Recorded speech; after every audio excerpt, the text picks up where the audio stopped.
those outer space fans, cause that booty's out of this world.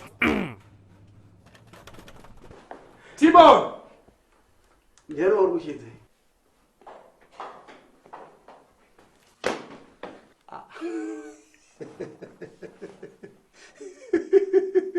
What? Dear teacher, you go shit. What?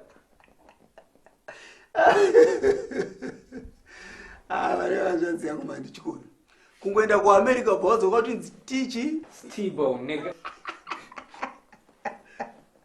uri nyama T-Bone atoziva kune nyama.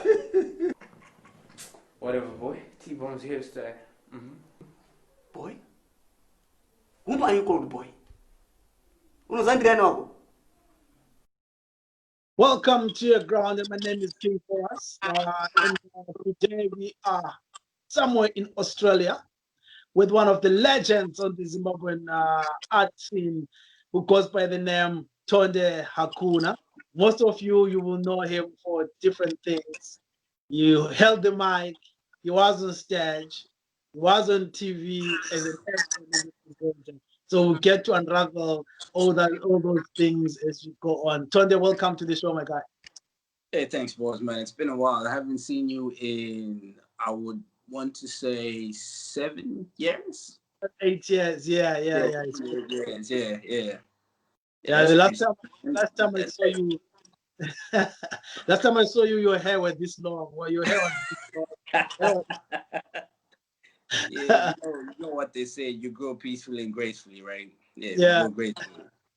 Yeah, I just need to give me some notes and maybe I can do something upon mine because the standard is serious, my guy. Nah, no, don't worry. I'll be handling hair tutorials on my YouTube page very soon, so you can subscribe and then we'll show you how we can do it. Yeah, cool. Yeah. So maybe if we start off with, maybe if you can introduce yourself and what are you all about? All right, so that's a very loaded question, man. You know, okay, first and foremost, Tonderai, born and raised in H-Town, so like you said, a lot of people know different reasons. We grew up in the hood, like in the neighborhood, if I should reiterate. We grew up in the neighborhood. We were all about, the fast life. Boys, the Tonas, you're trying to grow up, you're trying to kick it. I went to St. John's Emerald Hill, which is continuously been a hub for a lot of art in the capital city. I think a lot of prominent artists all pass through the walls of St. John's Emerald Hill. I'm not knocking any other school, but to be honest, significant artists have all come through the Maroon Blazer. I wouldn't go as far as to call myself a legend yet. That was a heavy intro, but we've rubbed shoulders with them. Currently based in Aussie right now. I've been living out here for 5 years. I moved out here in 2015, and I've just been on a different path, but still maintaining, as you see, still maintaining. Yeah. Let's go back to being born and raised in Harare. Are there any memories from your childhood that you say these are moments, those are capsules of fun I would like to go back to in your childhood that were given by Harare being Harare? By Harare being Harare, man, we grew up when things were really nice. Like, we were privileged, we were blessed. I grew up in the era of, Ezongido. We grew up in the era of, like, local talent and local entertainment was turned up show. I did turned up biscuit for my Christmas lights. Turned when I first on my Christmas lights. My mom used to work from cab gym in a second. So I know about, Uchibuda, like even when nothing was happening, right? Just the cityscape itself was it had this eclectic appearance to it. Like it was, red brick with the bright lights, with the street lights, fountains. It just looked like you were living in a scenic environment. You know what I mean? Yeah. So they're happy memories. I don't recall too many negative memories at that time in terms of growing up in H type because it was and like the transport system was solid, the roads were they were safer, and everything was sort of like demarcated into a little small capital city type of landscape. and Yeah. it was pure joy, man. It was amazing. Ah, nice. That's so different from everyone else that have been on the show. I like how you reminisce those clean streets, that vibe that was in H Town and so on, which is really something that we should desire for the country to go back there and give, maybe not this generation, maybe the next generation, the same experiences or better experiences, so to say. Yeah. So if we come back to your art, when was it that you first saw yourself on stage? How did you find yourself on stage to start off with? Back in, I understand it was in preschool. Oh yeah. So for myself personally, right? I mean, I grew up in a household that had a lot of artistic influence. Like all my older cousins are either art practitioners or they were big fans of art. For myself, it all came about. I think a lot of people have heard the story. Preschool Christmas play must have been 96, 97. I remember my preschool teacher's name, mine's Maya Mazarwana. I went to day by day. Yeah. That's what and what she'd done is she'd allocated different lines, like paraphrases for different characters in the school play. It was meant to be a short, graduation Christmas party, Christmas play type thing. And me, being greedy, I went home. My mom was a Sunday school teacher. She helped me memorize the whole thing from front to back, from start to finish. Yeah. And this is the fondest memory I have. The first time I actually participated in what we would consider anything artistic. It started off with Christmas play Kukish, and it quickly translated to having to do the church ones, and then from church you go to primary school. You read in front of the class, you start to perform, and then it's a long story moving forward. Nice. Nice. Besides acting, when you're still in primary school, one of the things that is prominent in your bio is rapping. So maybe if we can look at if we can look at who are the artists that you first had this type of music, this hip hop music. Who were those first artists that influenced you to even dream about rapping, to even dream about writing rhymes? All right. So it didn't even start off with rap. I think the first musician's music that I actually owned for myself. Now, don't be judging about the type of environment we're growing in. Things were still okay. Still kids were still happy. My dad used to have this TP2.com, the R. Kelly album on cassette. Right? Yeah. He'd always play this in the car. It was great music. It wasn't bad. It was R. Kelly in his glory days. And I used to enjoy the rhyme scheme, the flow, and the pattern.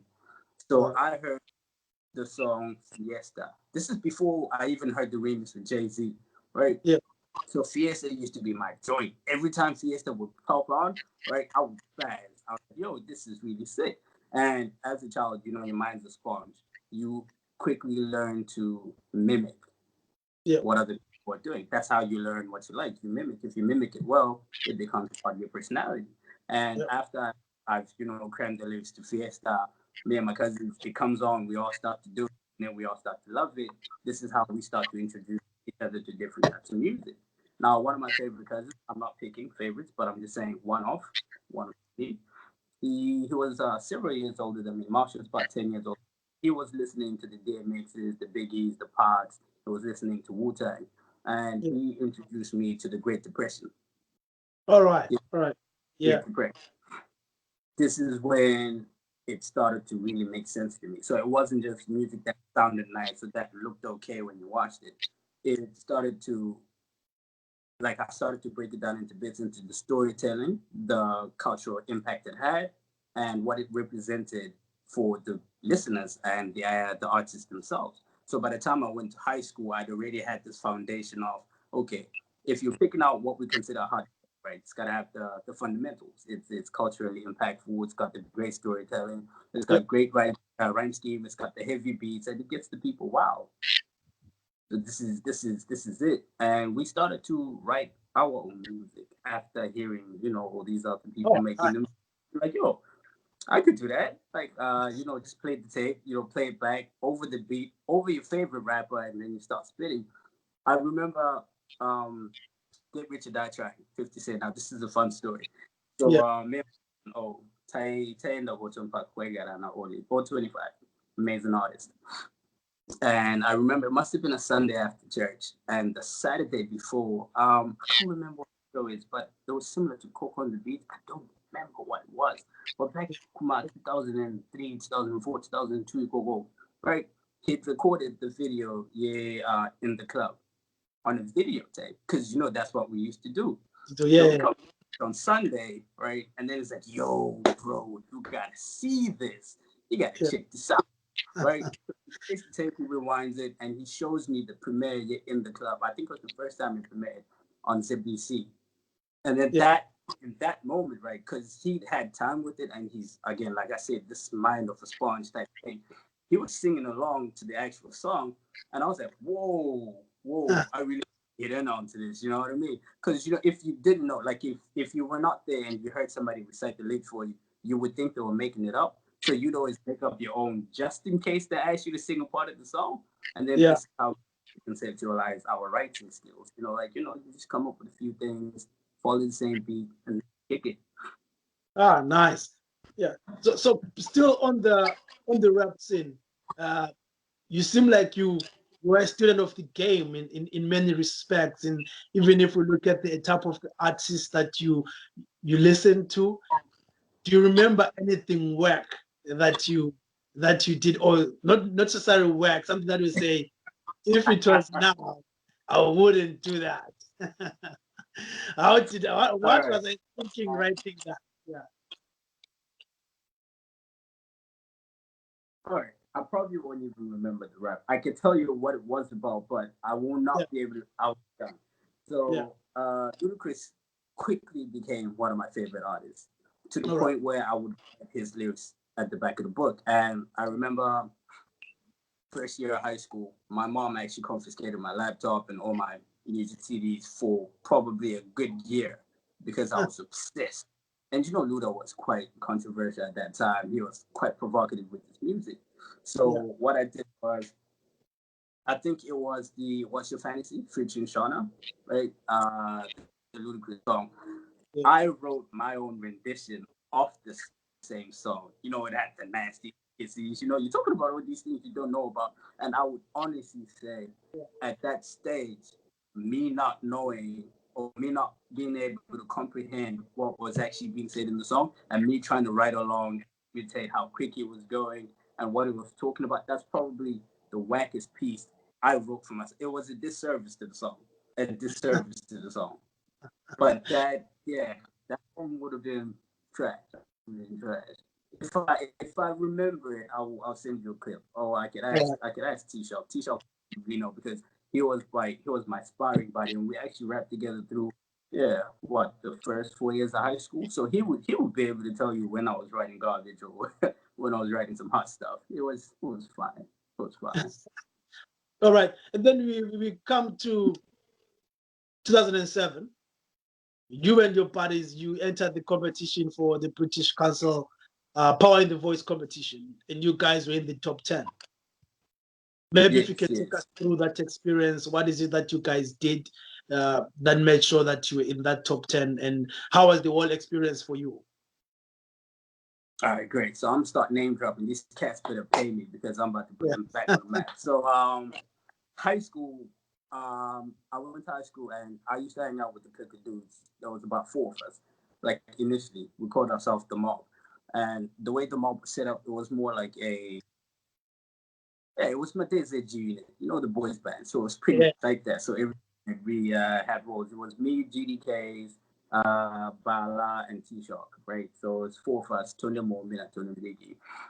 We started rapping off, high school? Form 1? Yeah, we'd rap, during break time, during recess, whatever, quad, sports, at the basketball courts, and it was great. Form 2, 2006, the Busta Rhymes Touch It remix came out. And when it came out, it was the hottest song. We had to prep a school assembly, and the school assembly was around the time the final results, so the O-level and A-level results for the senior year.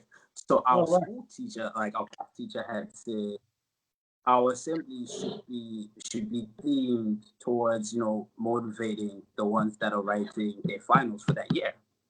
Right? So like, all right, cool. What are we gonna do? We're not gonna do something boring. How about we do a musical, like a rap piece, Tantin and Goma and Mbire and everything, right? We'll do a rap piece and we'll rap to motivate the form forwards and the opposites. And we used the touch it beat, like we did the whole scheme, with the turn it up and the splits and the interchange. And after that, you get a bit of recognition in the school that, all right, these cats are really just, they really rapping. They're not just rapping for fun. We tried the V shows. We struggle with many technical difficulties, mainly on my part. I'm not too sure how everyone else feels about that, but that's how I perceived it. Yeah. So by the time to 2007, which is like a few months after we've done that, like as a unit, right? Now we've actually solidified ourselves as a clique that raps. Yeah. GDK's, I'm pretty sure it's GDK. GDK said, yo, there's this Power in the Voice thing going on. It's all about spoken word poetry, and this could be a way for us to actually step up and maybe get recognized because there's actual judges, it's an competition, and everybody's participating. So we signed up for this thing. We went for the audition called Girls High, right? So 10 local Girls High primary school. This is like Form 3 first term. We had to do something that was different from Touch It, but using the same concept. And then we did like a very socially conscious type rap. Like we plotted it, we planned it out, and I'll find the DVD because this is a good story. So we did that. Surprisingly, we made it, right? We qualified, we got into the competition. And we all got gas. We're like, yo, this is it. You're already picturing yourself in an Escalade because the boys are rapping. Because the boys are rapping. You're like, yo, this is it. Like, we're rapping. Yeah.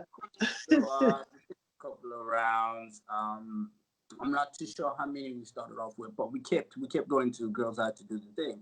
And we made it to the top 10. There was a group from our school, believe it or not, Tash Wanawamai, and I think Vakai. I'm not too sure if Tinevimbo was in it. What's his name? Top Money. I'm not sure if it was. Yeah, I can't say for sure, but I can tell you, I can guarantee you for sure, Tash Wanawamai and Vakai were probably in the group that progressed further than us. But we made it to the top 10 for this Power in the Voice thing. We probably got knocked out because my rhymes were trash. Like I feel maybe we didn't gel as you like. I slack. I go for practice. Like the boys were serious. They would really go there and polish their raps. I was doing other things, man. But it was great. And this is when we met Convert Fatso and Outspoken because they were the mentors and the judges during the whole British Council Power in the Voice thing that was happening. Spoken word. And what they're basically looking for was people who could be socially conscious and like community-based rap, people who could actually express talent that is meaningful. Like I said, cultural impact, it's a big pillar in art. If you like that, like it'd be cool, you could be popping, but if you don't have that embedded in your style or in your message, right, you could easily fall off. So this was a way for them to fish out pure talent that was probably going to be long at that time. And it was a good eye-opener for us because this is when we learned a lot about ourselves, like the types of artists that we wanted to be, we wanted, to continue to be artists in that regard. But Power in the Voice was great. Like we got to see amazing acts. It's a pity we didn't make it in the top 3, but look, I think we were 7th, 10th? I've got a newspaper article of it somewhere with where my certificate and my little bronze shield is. So I will pull that up. It's back in Zim though. But that was a good time. Oh, nice. Yeah. After that, you went on to write your O's, which was 2008, which is a year which was not great for anyone in the country. We'll skip it and delete. It wasn't great. Yeah. It wasn't great. Yeah. Nah. Yeah, it's a year we would like to forget, like 2020. So I want to. Yeah, and then we go on to 2009. where you took some kind of sabbatical from music, from acting, in a journey of discovery. So what were you doing? What is it that you were trying to do, and what came out of it at the end of the year of 29? When you look back and say, okay, this is what I wanted to do. Did you come out a better person? In what way? All right. Oh, 2009 was one of those years, like you said, self-discovery. This is when I'm starting to find myself as an individual. Remember, I was used to working like representing art in group form. Like if it wasn't at school, mob with the clique, right? Which I ended up getting kicked out of because of events that transpired after Power in the Voice. I will I will explain later. I'll explain. It would always be family. So I come from a family of a lot of musicians, and they seemed to be okay kicking stuff on their own. So I was learning from all walks of life. After 2008 happened, we finished our O levels. You are like, okay, so where am I going to go? '09 came about and reality hit me. That's when I was like, okay, cool. You can chase these dreams the way you want to chase them, right? But there's got to be a certain trade or skill that you should be good at, just in case. This is Zimbabwe we're talking about. Zimbabwe will force you to think in an alternate mind, right? I was like, okay, what I'll do is I take a step back. I'm gonna put the pen down for a bit. I'm gonna look at other options that I can still express my desire for art. And I was interested in 3D animation. Right? I actually went to NIT for like the introductory course in animation. But then again, things in Zimbabwe kept nosediving, so the standards were dropping, and that didn't really pan out the way I wanted it to pan out as well. And this is where my frustrations start to bubble up with the arts in the country. Look, I'm talking a time where you're hearing HQ on the radio, you're hearing Stun on the radio, you got style, you got game, you're like, yo, I want to be there. You're watching major players on TV, right? Ukapfurana pa East Gate, Urwana Boys the major players, and you're like, yo, people really out here kicking it, right? But things are like what we grew up seeing, right? But then now we're in the game ourselves, we're getting a little bit older, and watch how it's affected the body, and that's not anymore, like the common energy that's around. Like the only people that were making money off the arts, and I don't mean to knock anybody or insinuate anything, is people that were making jingles for political parties. Yeah. But then again, it's different from the culture of what's happening with everybody else. It's like one lane type stuff. And we weren't cut out for that. We didn't have the education for that. So I stepped back. I'm like, all right, cool. You know what? Maybe it's a matter good that with this whole idea of being, the next Ethan Hunt on Mission Impossible 3. Like, forget about it. Let's do something else, right? So that's '09. And yeah, I called it quits. I was like, yeah, I'm done. 2010, the following year, I'm hanging out with my boy. Now, this guy, I think everybody knows him. His own special class. I'm in the Sky so Sky that guy, right? He's yeah. Congratulations to him. Special class is on season 3 now, and yeah, it's going pretty good. So he'd already picked up his own of wanting to be an actor. So it's Saturday, and my show, tomorrow, I see him on the street, and he's like, yo, my G, then the so kuna 6th, kuna audition, right? I'm like, what, bro? Like, what you talking about, right? He's like, yo, my guy, I got an audition for this film. I saw it, da da da da da. I'm not even paying attention to where he found it or whatnot. I'm like, all right, dope. Let's go drop off the bread at the crib and coconut 6. We'll go do it, right? Yeah. So he hops into the car. I was listening to who? I was listening to one of the DJ Khaled albums at that time, the one with Tim Jones, right? Like, we love music. We're kicking it. We're having a chat. Tashika Puna 6th, where the auditions are being held. He signs up. He goes in. There's a lot of people around. And I'm like, ooh, this is nice. This is cute. Like, what are people doing here? Right? I've really switched off from Zimart in my mind. I'm like, yo, whatever. Me being me, you what? 17, you chatty with the girls, you chilling, you getting what your boy is getting ready for that. This lady, I owe it to her because she's the one who brought this new version of me that you then got to see. So Anna's she's the one who's registering people and candidates for roles, right? So she's like, yo, you know what? You've come here, yeah, you said you've brought your guy. How about you sign up, you do a look yourself? I'm like, nah, I don't act, bro. Like, I know what you're talking about. I'm not about that life. She's like, nah. All you gotta do is just be yourself. You know what?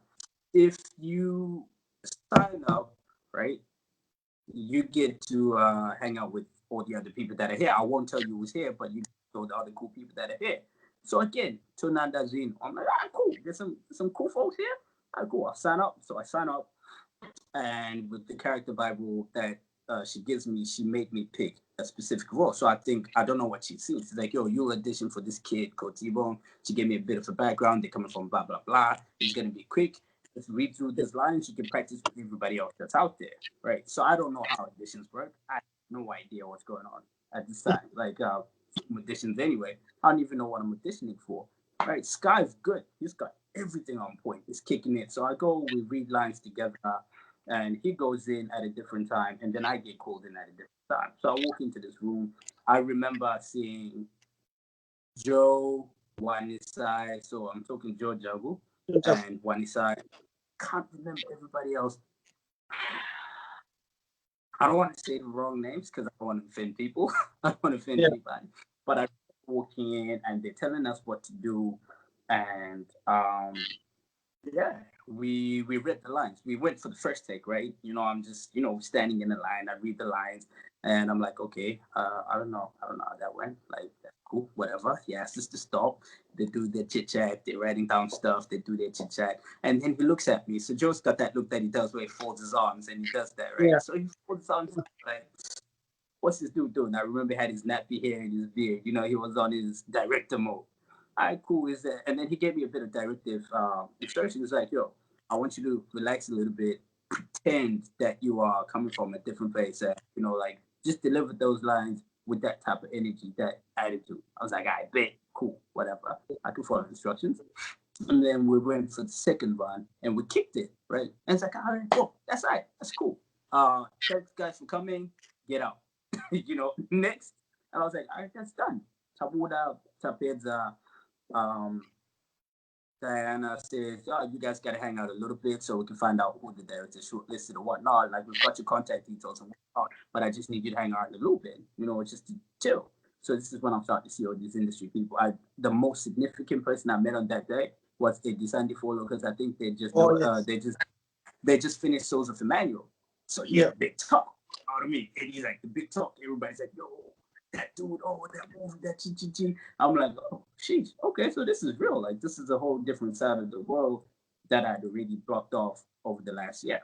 And then, yeah, that was the beginning to what then became the rest of my 2000s. Yeah. All right, nice. After the T-Bone part, which seems like it hunted you, it looked for you, it found you, and you you were minding your own business, but T-Bone came looking for you, and that thing opened more doors. And then let's talk about YGT, where I first met you in person after seeing you on screen, and then I saw you on YGT. How did you end up on YGT? What happened, and what role did you play on the show? All right, to be frank, if it wasn't for 2010 and 2011, you would have never caught me on YGT. Like that whole Lobola and the Gentleman phase, like those 2 years, those 2 successive years, they catapulted me into a different stratosphere. I'm starting to get calls to go for different editions. I'm starting to go to places and there are different offerings on the table. And I was actually at ZBC for an interview na Arnold Gara. All right. AG. I think we've been auditioning for a show we wanted to do for ZBC, and we weren't auditioning. We were rehearsing for a show that was meant to be like a series, like a soap that was meant to be on ZBC. This must be 2012. I think this must be 2012. Yeah. Right. And Arnold being Arnold, he's been in the game for a while. He came by the YGT studio. I think he had an interview with your current squad, which was the Farais, the Kims, the Butterscotches, and everybody, right? And yeah, so he does this thing. I'm sitting in the background. I'm just watching, kicking it, and then I spoke to who the current director was. What's the lady's name? Help me here. Adiola. No, there was Adiola, and then there was the other lady as well. Miriam. Miriam, right? Yeah. Miriam Jani. Yes. Right. So we speak to Miriam. I'm like, yo, I really dig this set. Like, I love this place. It looks great. It looks better in real life than it does on TV. You know, I'm cracking a joke. Yeah. I'm trying to make conversation. I'm like, you know what? Next time I'm here, I don't think I'll be here for an interview for me. I want to be the guy interviewing on the red couch because you guys have the red couch. I'm like, yo, you should give me a Miriam's like, are you serious? I was like, yeah, I'm dead serious. She's like, I bet. Come to, we'll give you a trial run, like, come see me, I'll send you to somebody, and we'll see how we go. And that's how it started, as a conversation, just like that. And before you know it, I'm meeting you, I'm meeting Mike, Adiola, I'm meeting Julia Shirume, you know, Carol, and I'm starting to work for ZTV. It was quite something. It was good. It was good. That was me diversifying my portfolio. You know, you try your hand at music, you do film, you're on the silver screen, and then you come and then you're working on live TV. DJ Elroy, I mean, come on, my guy. You know what I mean? You're like, yo, you rub your shoulders with like the heavyweights. That was a spectacular. Yeah. This is nostalgic, man. Somebody take me back to 2012. Yeah. The thing that kills me about YGT as well, like, I keep saying this, right? I grew up, like, we went to the same primary school, me and Tinerimbo. I went to the same primary school as Tinerimbo. I went to the same high school as Tinerimbo. So every time I see Chimbete, right, it was one of those, yo, that's that Star Keys dude. That's that TV cat. So you've got that natural respect for people that have been representing on that level. And then obviously all the things that had happened prior to that, like what transpired. And then finding myself in that position with everything else that was going on. I was like, okay, cool. Where do I fit in? What do I represent? How am I representing the youth of Zimbabwe by the things that I choose to get myself involved in? Because at that time, also like on a concurrent contract with Sashay. Yeah. So I'm not just doing things for the sake of, you know, this is cool, this is hard. Now I'm actually doing things that have a certain impact. You know, I was an ambassador for sexual reproductive health and rights, and I was coming to ZBC almost 4 times a week now. I got 2 days with you guys. I've got like recording for them for the positive talk, and then I've got radio slots with them like every second and third Wednesday. It became ideal path that I wanted to have for a lifestyle and a career, because I was like, yo, this could actually work. This is what we're gonna kick. This is what we're gonna do. Despite of the many challenges not right now, but you know, I thought there were things that were happening. There were things. Yeah. All right. If you look at your acting and being in front of live, in a part of a live show where I'm shouting instructions, where someone is shouting instructions and stuff like that, which one of the two would you say? How was it? Was it easy for you to transition and fit in to the live scene? And how was the live scene? How was the experience of being on a live show like that, where you know that anything that you're saying, it's going directly home right away? Right away. So working with Joe in 2010 really gave me that. You know, like in 07, we had it. Like the boys would tell me, yo, for outspoken, it's dope rapper. If you're delivering, you got to give it your own. Or like you got to give it like you're waiting to be handed an award. If you're giving it for these guys, for them to consider you. So I would always know that I've got to bring something closer to my A game based on what I knew at that time. You know what I mean? You always got to bring out whatever the best that you got in the bag. Whether you're bullshitting, whether you got it, bring it hard, bring it. Working with Joe and Rufaro and Nyara taught me one thing. Despite the fact that it's on film and you can redo it again, the only one thing you can recreate is that authentic moment. You can redeliver a nice line, you know, you can redo a scene, but there are certain moments that could just never be brought back again. So I always had that in mind, and I it was a hard lesson for me to learn because I was like, okay, cool, these guys are taking this serious. I did not know at that time. I had not comprehended what was on the line for them to do that production. So when I was there, I was working at their tempo, at their pace. If they said we needed to ace something in that one shot or in those two shots, I would make sure I would bring that. So following directions from you where it's live and it's direct, I'd already had that mentality of forget that there's second chances, forget that there's second takes. If somebody says pull it up, you got to bring it all the way up until they tell you to tone it down. It's better to be told to tone it down than to have somebody constantly tell you bring it up, bring it up, bring it up. Because and you see, with ZBC, people could call in live and tell you this is trash. You didn't want to be the guy that was being talked about, but he's like he says, "What do we say?" You know what I mean? Yeah. So it was fast paced. It was a major shift and major change because the only way you could then fix what was happening, like there's no cutting, there's no editing, there's no redoing, was having to come back strong after the next segment. But yeah, it wasn't easy. It was a great lesson. It was a valuable lesson. You know, it's easy to pick up the camera, point it, record, cut, edit, redo, do it again, or wait for it. When it's live, my G, it's right there and then. And what you're giving, that's what the people get. That's the impression that people hold on to. So, like, yo, you really need to be serious if you want to do this. Ask my finance. All right, nice. You done with ZBC. You Tonde. Right now, you've really attained a proper celebrity tie. So when you walk around, everyone wanna say, "Hey, hey, hey." Yeah, you have long in front of our eyes. What happens after ZBC, after the Lobola, after everything that you've done between 2027 to around 2012, 2013, thereabout? All right, so in chronologically, right? So 2007, we've done the Power and the Voice thing. I sort of put rap on the back burner, right? I took the breakup, the split from the group a little bit hard, but it was great. Like it's things that happen.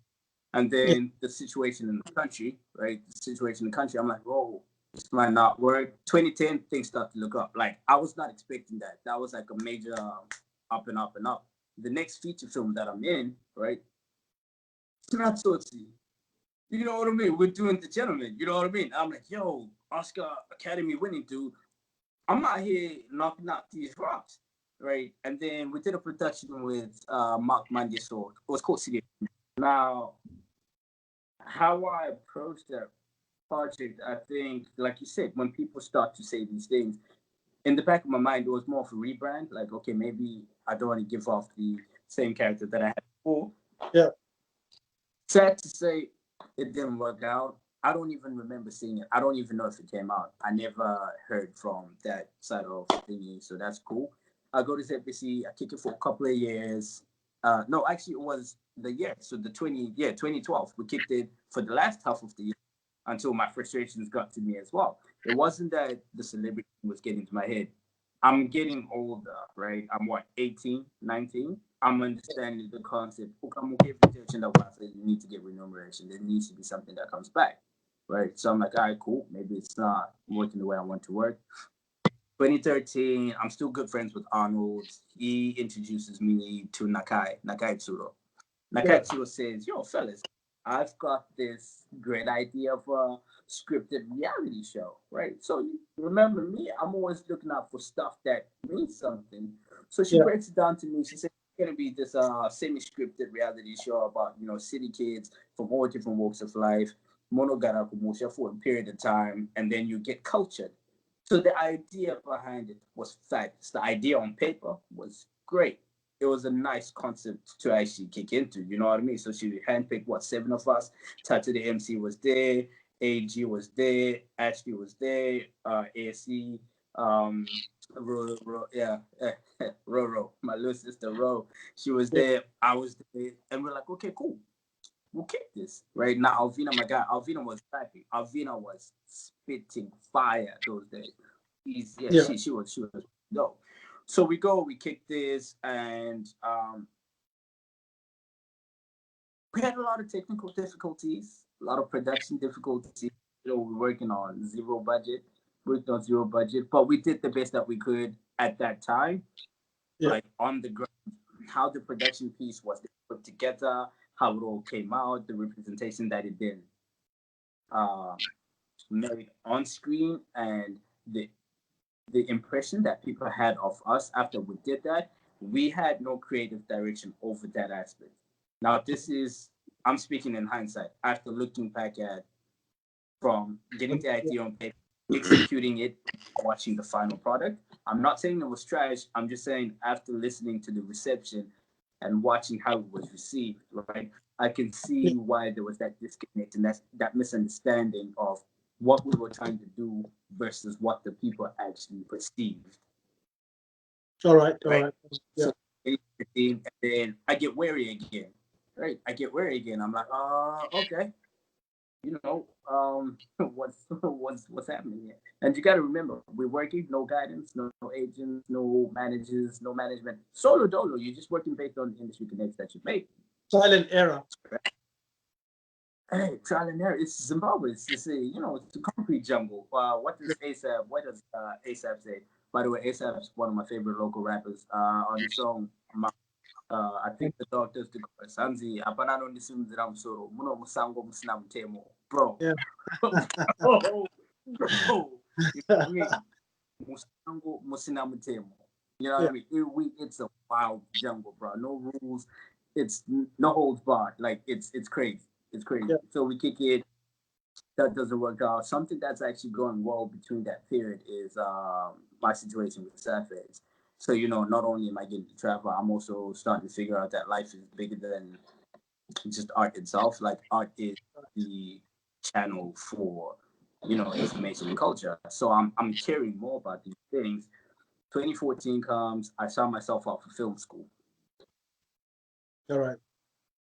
Myself off film school. I take a course. A lot of people would not know this because I don't think anybody saw me there. I was one of those guys. We did like an external program with Thomas Brickhill. Oh, nice. All right. You see what I'm saying?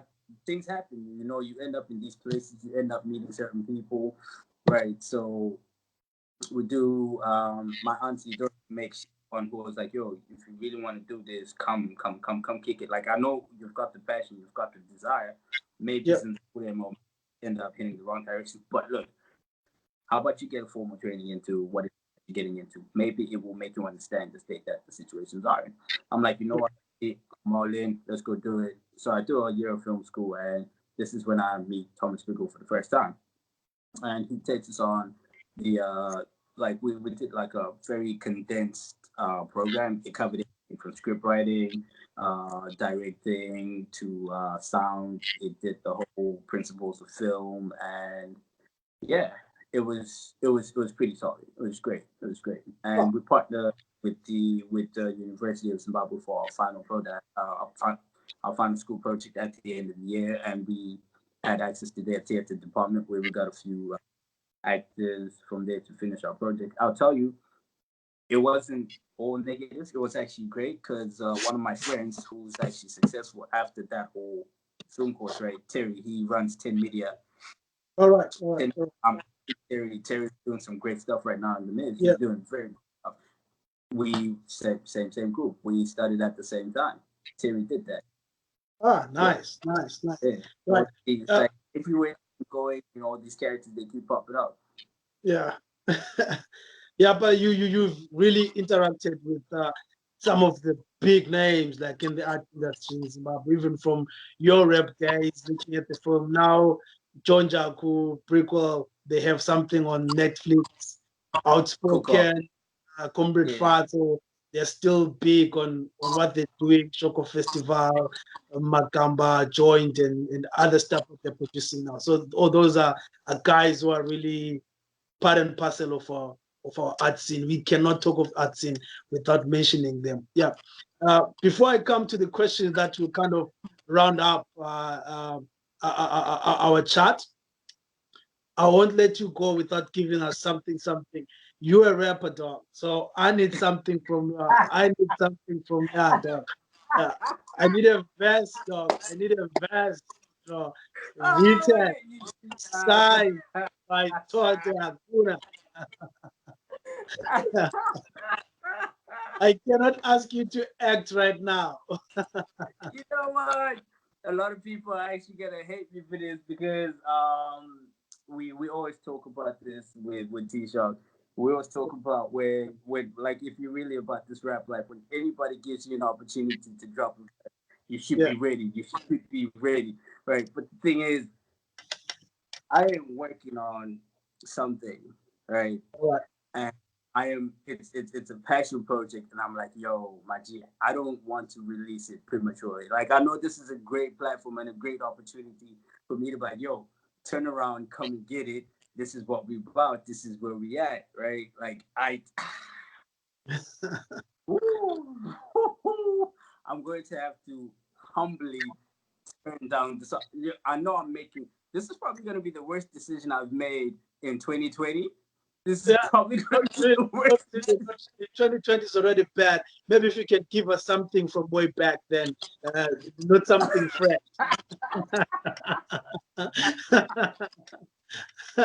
We will come back for that exclusive when it's ready.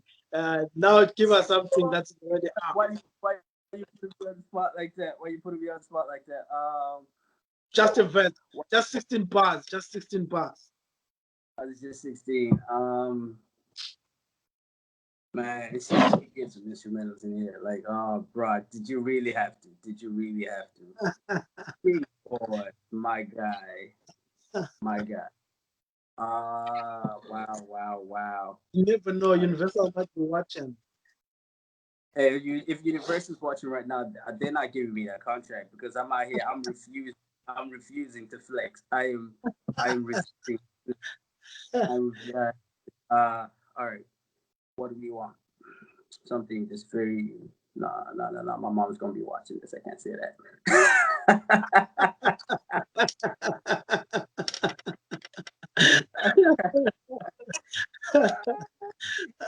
We do people try to deflect. I've mastered the art of deflection, man. I've mastered the art of deflection. Like, this is when I need my brother. Okay. Put me on the spot. All right, we gotta think of something. King BOAZ, do you really want to do this? Why? All right, you think? Okay. All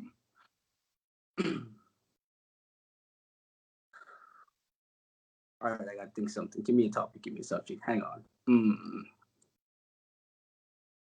All right, cool. We got it. This could work. Yeah. I'll give you a quick aid. All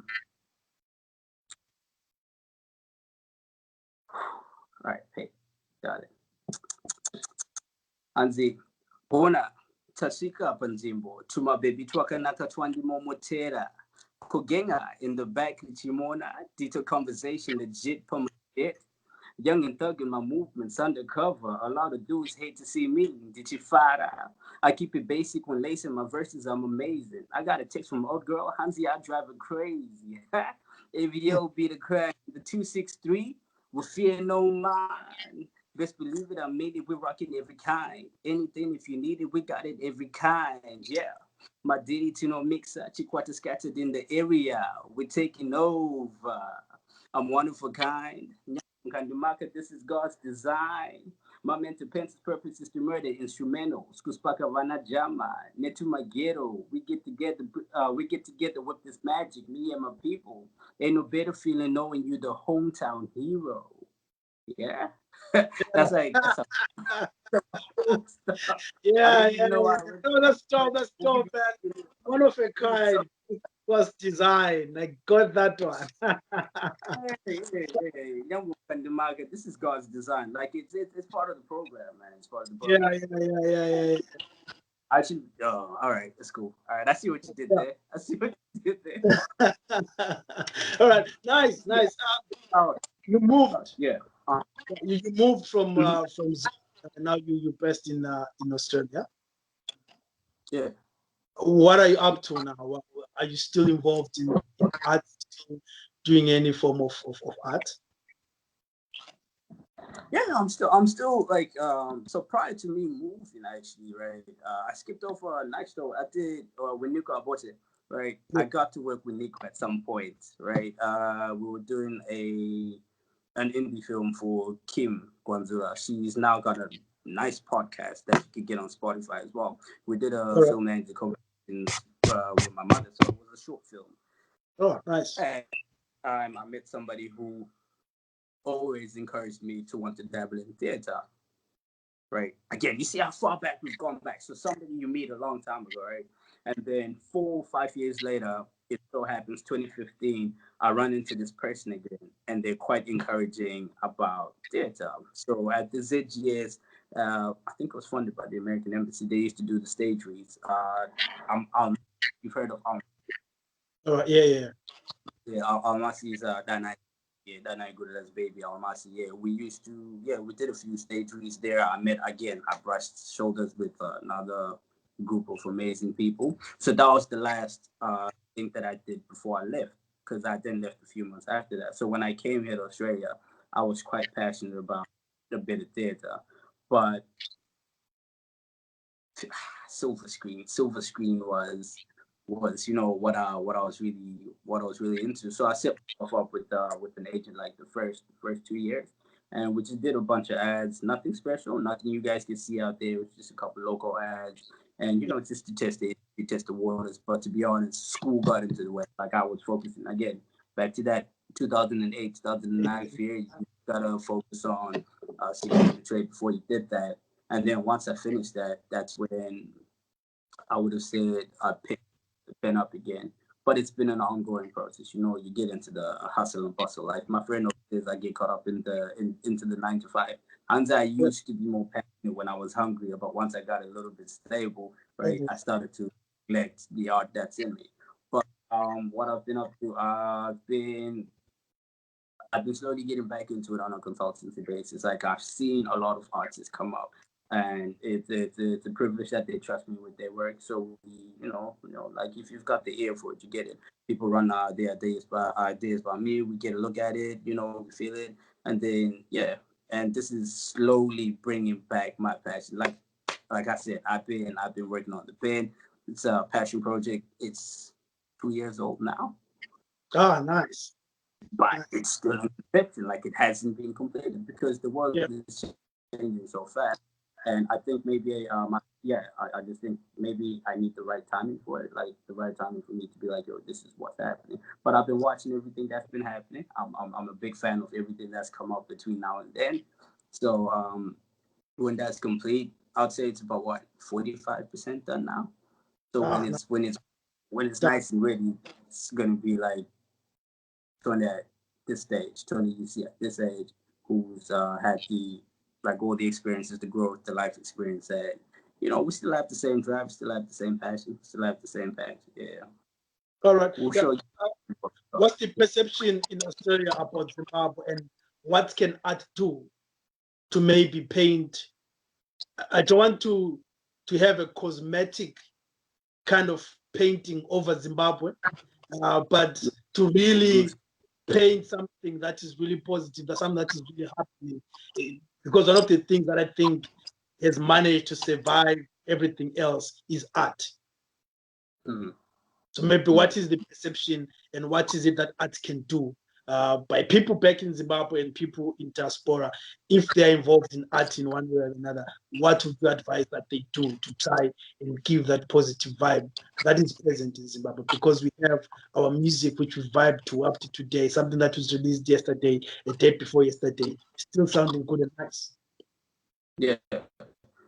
So people's perception on Zimbabwe, right? We're gonna skip over politics, minus all of that. Like, people are privy to whatever information they're privy to. They can come up with their own opinions, but everybody knows Zimbabwe is a diamond in the rough. They understand how gifted and talented the people within society are.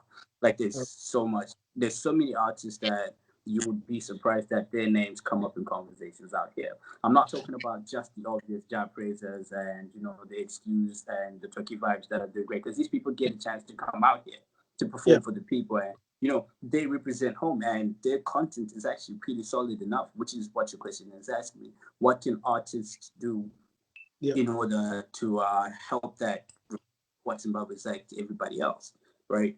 You've got the younger generations of rappers that are coming out, and I'm impressed with the way that they're taking their voices seriously.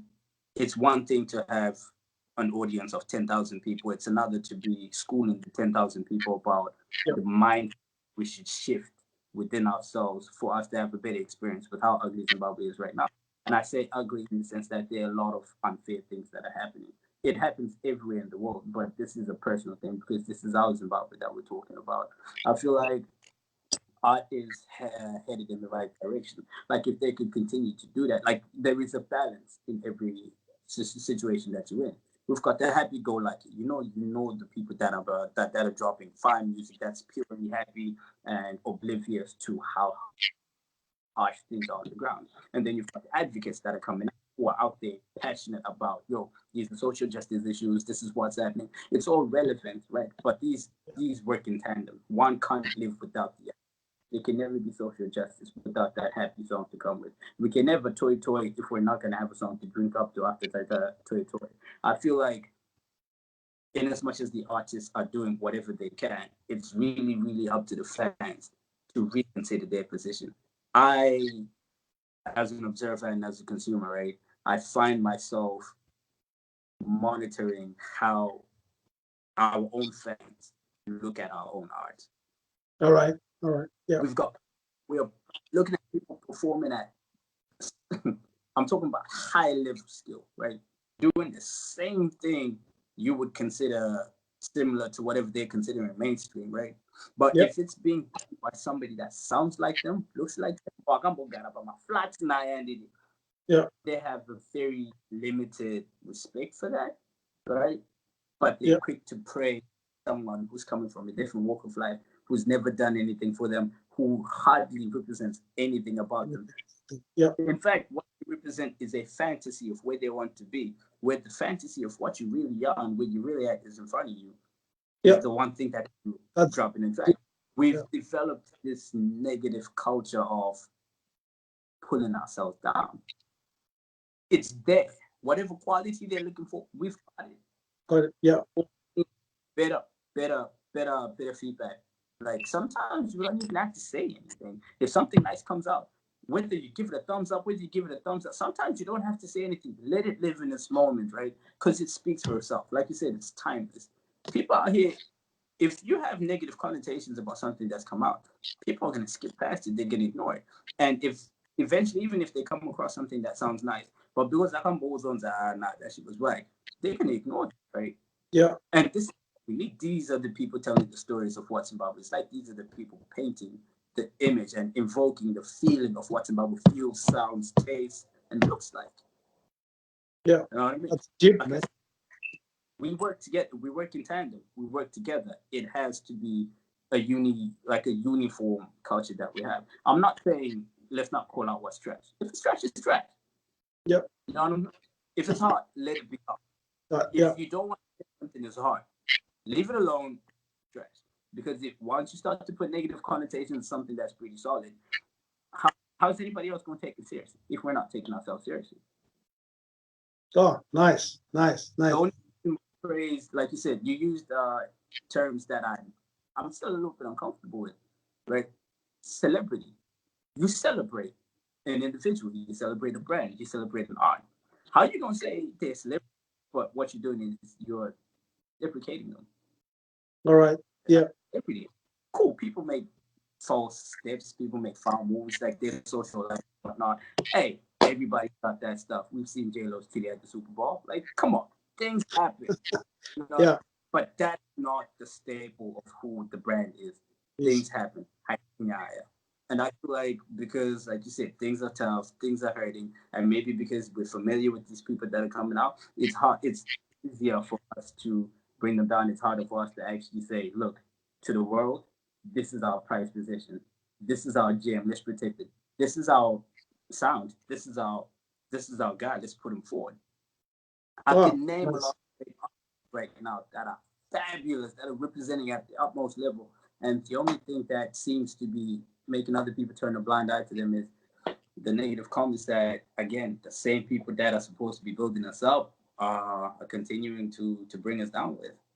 Yeah, maybe if you can name artists that you are vibing to at the moment, especially the. God, I got a whole playlist. I got a whole playlist. I got a whole playlist. I got a whole, oh, wow. ASAP's hard. The boy can spit. The boy's a complete package. Simba Tags, he's been representing from day one. You know what I mean? Takura, you cannot find a flaw in the boy's skill set. You know what I mean? Project. I'm talking Kiki Badass. She's representing a very significant group of our generation. Anilano Zimbabwe. Right? Yeah. That stuff, you need to take that seriously. Soldier Love. I got respect for the cat. The boy works hard. Right? Yeah. Killer, that boy touches moves. Freeman, that boy makes a lot of moves. You know what I mean? You see where I'm going with this? I'm talking not just in hip hop. It's different genres, but these different people are genres. kicking it. Yeah. Right? Coco Africa. Yeah. Right. I probably haven't listened to a whole project, but listening to significant cuts that he makes, I'm like, yo. Yeah. Like I said, every time I play the Toto, you need something to have a little fun to. I'm pumping career vibe in the car before I go anywhere. Yeah. You know what I mean? Socias, Fire.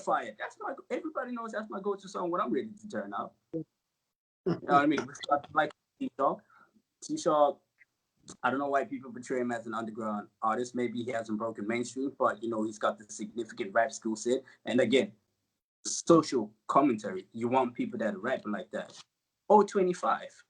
Boys got pipes. That's R&B hip hop right there. Right? But how often are you hearing names being mentioned? Tina Masawi. And Adriana Chitonga. She can sing. Yeah. Lady can Gemma, Amara, XQ, ABX, Ability Extension. That's probably one of my favorite dancehall artists at the moment. Natio is insane, bro. You know what I mean? You've got Hilsey, you've got Get in My Palms with it. You got cats like Henry. They come through, they drop a few. These are people with skill sets. I miss hearing a Xander beat. Where's Xander? I miss hearing a Xander beat. I'm a fan. Yeah. I'm a fan. Yeah. It's impressive how much connected you are with the local scene, because I sometimes talk about certain artists back home and the local people don't know about them. It's okay. Yeah. It's okay. Yeah, so we really have good art, we have good music. We just need to pay attention to the because like you mentioned that the game's changed now. Everything is not just coming out the radio and not just on the TVs. Now there's streaming platforms. Now we've got freedom to pick and choose what we want to, condition ourselves to listening to. And I'm saying if it's that much of a scattered audience, right? At least recognize it because it's there. Yeah. You don't have to look too hard. It's there. There is top-notch acts that are right now that are performing on the ground. So even if you were to put them on one stage for like a quick, I'm telling you, these people are fire. Right? People didn't take him seriously, right? Yeah. But the boys got. Yeah, man. We hope that the local scene embraces the diamonds that we have in our art, and maybe also some of the things that might be contributing is the economic status at the moment, which will leave people with nothing to spend maybe on their artists and stuff like that, which is maybe an excuse, I guess, if they are listening, if they are still getting music from someone, they can as well get it from the local guys. Thank you so much for your time, mate. We way past our time. Allocated slot. Yeah. We should have had part 1, part 2. Yeah, maybe at a different time. Maybe when I drop. Let's leave it for the future. Like who knew Paths will cross 7 years later? It will pop up. Like, yeah, I would really want to touch on to that. And I wouldn't go as far as to say it's just an excuse. It's just the reality of things. We got to be honest. Like, there is a level of hindrance to the diamonds in the rough that are there. I'll be very honest with you. It was quite influential on my part as well for my departure, because we know what we want. We know what we want to get. And the reason why I know these people, right, is their work ethic, because they're working through those difficulties. How much more do you want from these people? How much more do you want from people who are still being significantly recognized through the hardship that everybody else is going through? Yeah. You see where my conviction is coming from? Yeah. These people are still showing up and showing out. Yeah, definitely. Imagine. Yeah. Enough respect, man. Enough respect. Yeah. Yeah, thanks for having me, man. I appreciate that. I feel like I've been just talking. Yeah, I appreciate that. Yeah, Thank you. it was really nostalgic, man. Yeah. This was King Boaz, Ear Ground, and we were talking to Tonde Hakuna, an artist based in Australia. I hope that we'll talk to him. He said he's cooking something. We will want to hear that thing, and everyone is waiting for that. Until next time, this is Ear Ground. Ciao, ciao.